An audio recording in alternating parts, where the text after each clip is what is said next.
Хүүхэд насаа үдэж насанд хүрсэн тэр өдөр амьдрал намайг үлгийдэн өсгсөн юм байна гэдгийг их л гүнзгий ойлгож үлээ. Том хүн болж ухаан сууж байсан нь тэр үз. Тэр үед бодогдож байсан амьдралын үлгий гэдэг нь одоо бодохны амьдралын боловсруулалт байсан байна гэж санагдах боллоо. Амьдрал намайг сургадаг. Амьдралын сургалтаар би боловсрдог. Учир нь би жил-жилээр өсөж том болж насанд хүрсэн. Жил сараар өөрчлөгдөн хувирч байна. Амьдрал намайг боловсруулдаг. Чамайг ч бас.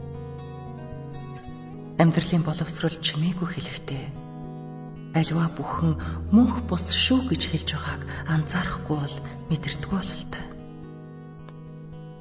Бид ихэвчлэн анзаарахгүй өнгөрөөд байх нь элбэг байгааг одоо би маш тод харж чадж байна. Амьдралын боловсрол гэж ил хэрнээ далд юм шиг. Гадна хэрнээ доторч өрнөх шиг.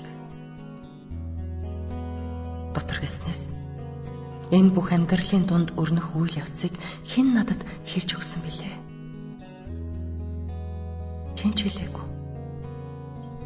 Тэгсэн хэрнээ энэ бол чимээгүй сургалттай амьдралын боловсрал мөн гэж би яаж ийм итгэлтэй бодоод байгаа юм болоо? Амьдралын сургалт нь намайг ухаарлаар сэлбэж цэнэглээд байгаа нь энэ юм шиг. Тийм үгүйсэн бол миний дотор яаж ийм хүчтэй үнэмшил төрөх юм бэ? Ингээд ургуулan бодоход амьдрал өөрөө миний дотор үргэлжлэн байна биш үү? Тийм ээ. Дотор минь амьдрал өрнөж байна. Энэ ямархан гайхалтай мэдрэмж вэ? Би өөрөө амьдралыг дотроо боловсруулж байгаа ч юм шиг. Тэгэхээр миний дотор талд амьдралын өгч байгаа сургалтыг боловсруулдаг хурц хараатай нэгэн байгаа болж таарлаа. Тэр нь би өөрөө юу?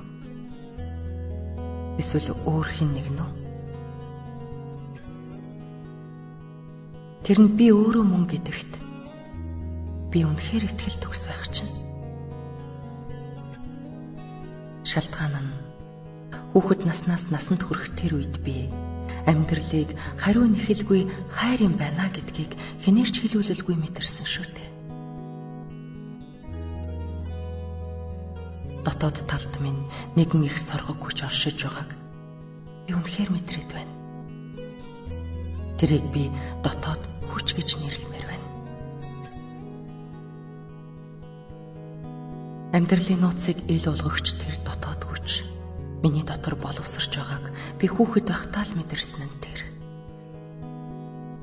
Энэ бол миний дотоод хүч. Энэ хүч намайг ухаажуулан тэтгэгч хүч. Би өөрөө дотоод хүчээрээ өсөж үндийсэн дотроо амьдрагч нэгэн ажээ. Тийм ээ. Энэ бол миний дотоод боловсрол.